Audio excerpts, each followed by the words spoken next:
Ертегі тұрып. Бұрын заманда қарт пен құртқа яшаған. Атай өзінің бауында ішлемеге бек сүйеді. Жерді қазып, тұрып, ұрлығын шашады. Оны суғарып өстіреді.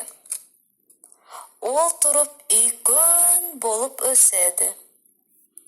Шашылған тұрыпты қазып шығарайым деп, саулай күшін салып, тартып қарайды. Аммада күші ете алмайды. Соң ол өзінің құртқасына көмекке шақырады. Құртқам-ау, келші маға көмекке, ялғыз менің күшім ете алмайды.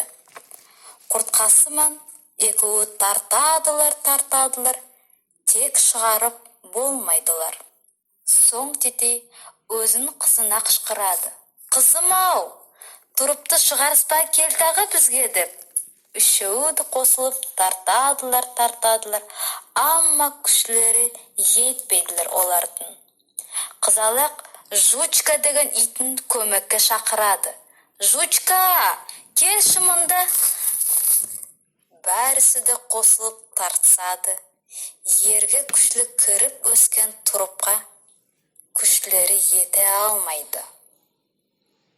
Соң Жучка Мурка деген мысықты көмекке шақырады.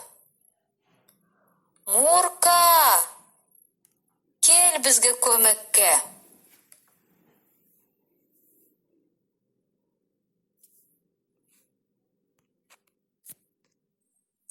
Олар Мурка мұнан қосылып тартадылар. Тек сол тұрыпты шығарып болмайдылар. Мысық үйдегі шышқанды шақырады. Шышқан-ау, шышқан, не болсын, келші бізге икон көмегін етпеге.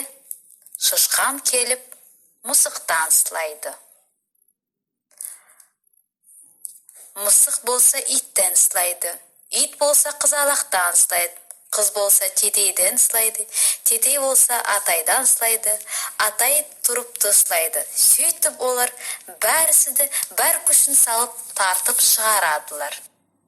Бәрісі сүйініп, икон тұрыпты үйге алып әкеледілер. Өзлерін сондай татымлығына сүйініп, сұқланып, яшап қаладылар.